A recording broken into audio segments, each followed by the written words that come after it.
What's up, guys? Brent Hess here with Cagezilla Unchained, brought to you by the Wild Style Network. We are here with none other than our main event for Cagezilla 85, our main event title fight in the lightweight division come June 28th. Mike Popezilla Pope. Mike, how you doing today, my man? Good. How are you, Brent? Doing good. Thank you for joining us and taking a little time. Let's get right into it, man. I know who you are, and I know some of the old school Cagezilla fans might know who you are, but for the new school ones and those who might not know you, give us a little insight into your background, your upbringing, maybe, and kind of what led to the sport of MMA for you. So I started back in about 2006, 2007. Fought on one of the very first, back when they were Operation Octagon, if I'm allowed to say that. Yeah. Back when it was like at the fairgrounds and stuff like that. Like we fought all over the place in the Dulles Sportsplex. So I started off fighting at 145. Well, actually, I fought my first amateur fight at 135. Moved up to 145 because that was a bit of a cut, and then quickly realized as I was entering my mid 20s that 145 was a bit of a cut for me as well. So moved up to 155. I won the Operation Octagon lightweight title back then. Defended it twice. I fought and beat longtime lightweight champion Jesse Mitchell Jr., who was like an absolute world beater in the amateurs back then. I actually, and Reed Miller might have one as well, but I'm pretty sure I have the only like custom OO Fights belt, because like right after that it got changed. The name got changed. Yeah. I've been around for a while. Fought my very first professional fight in 2012. Fought John Hughes, who was actually ended up becoming a teammate of mine and a good friend. Which is kind of funny how the sport does that. From there, I went on to fight in a couple more local shows. Most notably, I fought and won the CFFC lightweight title.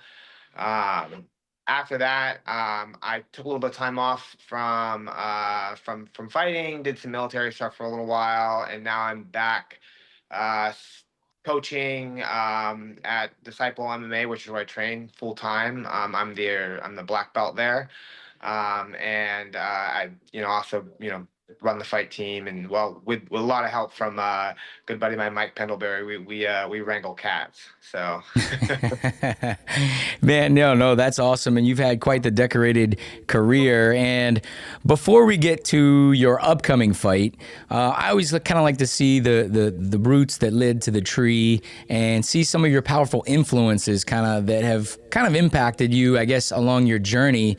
Share with us some of those now, man. Some of the influences, whether that be coaches or teammates or just people maybe you don't even know but have influenced you somehow. I always like to kind of see the things that have influenced you. So my biggest childhood influence would be my grandmother, who's no longer with us, but she was a very tough lady for the times that she lived in, and she's incredibly no nonsense. So she really instilled it along in a very pivotal time in my life. Hard work ethic. Nobody's going to hand you anything. Nobody's giving you anything. If you want something, you've got to get out there. And you've got to go after it. And then kind of as I got into middle school and in high school, my wrestling coach and strength and conditioning coach, he used to see me jogging back and forth from I'd get to school early, and I would work out with the football team. And then I would work out on our lunch, and then I would jog home, do my homework, jog back to the school to do wrestling and weightlifting. And so he noticed me doing that one day and saw some sort of dedication or fire inside of me. He used to pick me up, bring me back and forth, unless I had to cut weight, and then I was running. And he was just a great all around dude who really showed me what it's like to kind of be a man, to be humble, and to again just reinforce that work ethic. Yeah. Yeah, and that you do have, man. Now, getting to your upcoming fight, I guess first of all, you had quite a break since your last one in Yes. 2017. What sparked that fire, man, to get back in there and shine under the bright lights once again? So when I took a break, but my youngest or my oldest son, he kind of still was kind of old enough to understand what dad was doing, but he was still, 5, 6 years old now. And I have more sons and another daughter. I kind of find myself in this like role where, I'm trying to lead by example for my sons. I've got a whole gaggle of them. And now they're old enough my oldest son's old enough to come and see it. And, I wanted to do something for him. And then, as cliche as it sounds, my wife really pushed me Hmm. Oh wow. Yeah, to get back that's into it. awesome. So she was like, I think you still got that, like that fire in you. I still see it in you. I still see it in the gym. I still see it when you're training. Why not get back and see, where you could go? I'm not super old yet. I'm still, in my late 30s. So, she kept bugging me and putting the bug in my ear. And then we had some potential BKFC, and a lot of people don't know about me. So everybody sees me as a jiu-jitsu guy, but from pretty much from the time that I've taken off till now, I've done a lot of boxing, a lot of boxing training. Hmm. We were going to take a BKFC thing, and then that just kind of didn't materialize. And then we had a fight last year that ended up not taking place, and this is just kind of the stars have aligned. And again, you know wouldn't be here, this wouldn't even be a thing that I could do if it wasn't for my wife, getting me up and pushing me to do it, and you know handling everything at home, and right now as I'm here talking to you guys, she's wrangling all our kids and measuring out my macros and everything for my weight cut, so Yeah. I really have her to blame and to thank for pushing me to get back in the cage.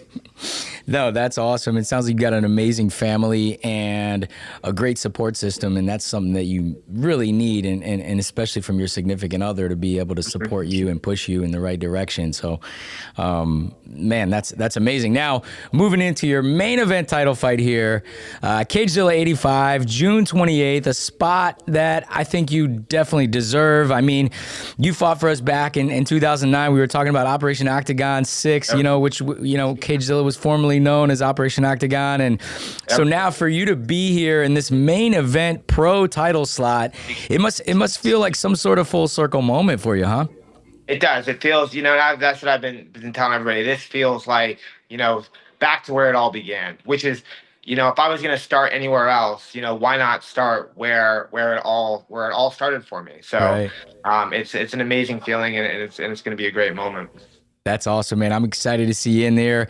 Well, you're up against a Yemi Oduwole, a decorated athlete that has fought all over the country with a record of 10-4. Tell us, Mike, what might you know about him coming into this big main event title fight? I know he's a great fighter. He's well versed everywhere. I studied. We get in these study sessions, and we go through as much as we can find on these guys, and we look for their weaknesses, and where we think we can exploit it. And he's really versatile all around. He's got good striking. He's got most of his wins have come by submission and jujitsu. So he's got good jujitsu. He's fought at 170. He's fought at 155. He seems like a great all-around guy. He's definitely somebody that is not going to be an easy fight. And why would you want an easy fight for something as big as a title fight? Right. We had one opponent. Just kind of honestly something to say about him is we had one opponent until about 2 weeks ago. That guy, he fell off, and Yemi stepped up on, little to no notice, which is hard in this sport to find somebody that will step up, take the challenge. He's got a great record, and so I honestly I have nothing but good things to say about him. He seems like a great sportsman, and we'll respect each other on the outside and go to war on the inside. But I think it's gonna be a great fight for the fans, and I'm definitely looking forward to the test. If you're gonna win a title, you might as well be tested for that title. Yeah, man. No, I mean, yeah, like you say, him stepping up into that title slot and not just any fight, he's the main event with you Yep. in this title fight. And what a huge, huge fight this materialized to be, man. Well, I'm excited to see you back in there. I know the old school Cagezilla fans are certainly excited to see you back in there. And the new school fans are in for a treat. But tell our audience, Mike, what kind of energy are you bringing into this? What can we expect to see from Popezilla come fight night, June 28th at Cagezilla 85, man? What can we expect to see from you? So I'm bringing all kinds of energy. I'm stoked to show off my striking. That not a lot that I think everybody kind of underrates on my striking, but it's something I've been really dialed into working on for a while now. I mean, I've come an incredibly long way, and then my wrestling has always been my base, and I'm a world champion in jiu-jitsu. I've since I've got back to the competition scene, I've won several big IBJJF tournaments at the black belt level. So I'm always comfortable to fall back on my jiu-jitsu, but I think that for me, this fight's about going out and having fun. It's not necessarily about let me just rush in here and try to kick this thing off as fast as I can, because it's like I tell my wife, every fight now could be the one that I hang my career on. And you want something exciting. You want something that my kids always ask me to get on YouTube and watch my fights. And I'm like, oh, the quick submissions, you know what I mean? Like, Yeah. So I want them to see a good, entertaining fight that, they can, I can, point to the belt on the wall one day and say, this is the fight that I got that, and it was a tough fight. It was an entertaining fight, and nobody was sitting down in the entire arena the entire time. That's right. That's the way it's gonna be, man. And that's beautiful. That's beautiful. And I'm looking forward to seeing some of your striking, man, because I know you've been a pretty dominant grappler for quite some time, and for you to showcase some of your new striking skills, man, that's gonna be great for the fans. That's gonna be awesome. Well, I'm gonna throw you a couple fan zone questions. Just some stuff from our kind of like younger guys really online who looking for some direction, and you kind of remember being in those shoes probably quite some time ago. So we always like to kind of give back to them and give them some input. So I got two questions for you. First one, what does a typical training day look like for you when you're training for a big fight, especially like a big title fight like this? What does a typical training day look like for you? So usually, I get some sort of cardio in the morning time, usually super early because I gotta, beat the kids to being awake. So a nice long run, usually 8 to 10 miles. From there, around lunchtime, I hop over to Nova Barbell, which is where I do all the magic strength and conditioning. Uh, and then I usually have a little bit of a lull till around 5, and then I coach at 5, and then 6 to about 9 o'clock. We're grinding. We're either drilling, we're sparring, we're doing mitt work, we're doing technical stuff, and then there's always the dreaded assault bike finisher to tap the day out. Yeah. No, I know you guys got a great crew over there at Disciple, and you guys do some awesome stuff. And I interviewed Mr. Jeff Skeen a couple Jeff. fights ago, and I saw you in there with him too. So you must have been putting in some work with him as well, right? True, and then when you talk about inspirations as well, again, a guy who turned 60 and got in the cage, that's how do you as a younger guy say, I'm good hanging my hat up on my career right now when hey, this guy 20 years older than you just got in the cage and did work. So another bit of like inspiration, really just inspiration for everybody around him. So that was an amazing thing. Yeah, and he doesn't look his age. I mean, I remember back when the fight was going on, I was showing pictures like to some people like, hey, this guy's fighting, he's 60, he's doing for his 60th birthday. Yeah. And they were looked at his body like, man, that guy's 60 years old. Right?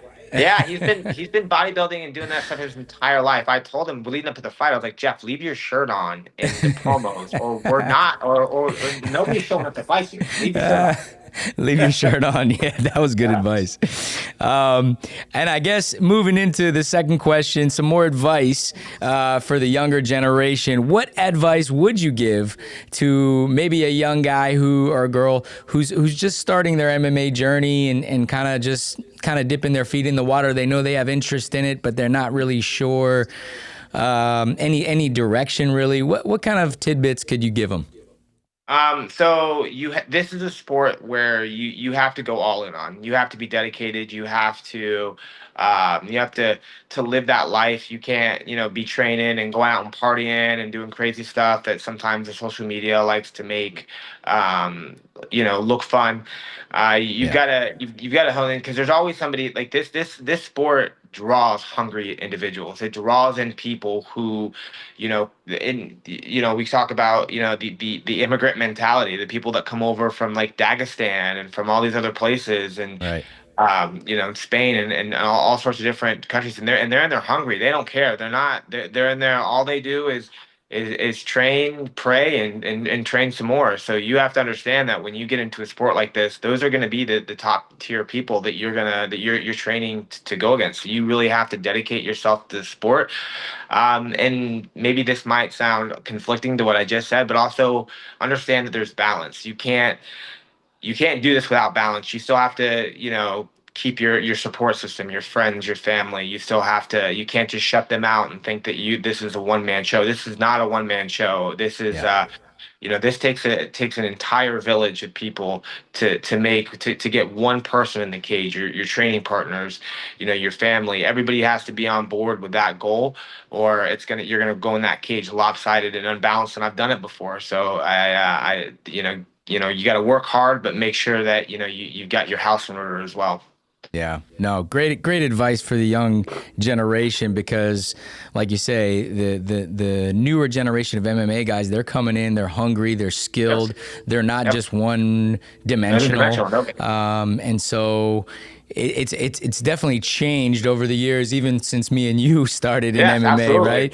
And so, but again, that balance in life, you don't want to get too one way or the other. You got to keep that balance, and you got to have a good support system. And it sounds like you do, man. And so, Yep. so great advice for the younger guys. Well, I always like to finish off with a quote or a motto, maybe something that. Something you've read, something that has been shared with you, that has empowered you, and maybe you can pass it along and empower our Cagezilla Unchained audience here. So a quote that has got me through every fight camp that I've ever gone through, and I heard it a long time ago, is that victory is reserved for those willing to pay its price. Mm, And I pride myself on living by that. If you're not working hard outside the gym, you're not giving everything that you have to victory, and even in the cage, if you're not giving every ounce of yourself in there. You may not catch it. So you truly have to pay the price of victory. I like that, man. Yeah, victory is reserved for those willing to pay the price. And you sounds like you are, man. It sounds like you're crossing all your T's and dotting on your I's. And what a great inspiration you are for not only the younger generation, but your kids, your family, everybody, man. So looking forward to seeing you in there on the 28th. What give us a way we can follow you, man. Give us whether you have social medias or some other way. I do this. Give us a way we can show you a little love online. The best way to follow me is on Instagram. It's the Popezilla. I don't get too much crazy into any other social medias, but I do Okay. post stuff on there, and you can follow my journey on that. Awesome. And your team? Disciple MMA. So Disciple MMA Academy. If you type it into the Instagram or on the Facebook, it'll pop up. And then also Enlisted Nine Fight Company. Colton Smith out there. They're another big part of my training. So you can definitely give them a follow. They're a great veteran run fight gym that's making some huge moves, as well as Disciple as well. We're branching out into different locations.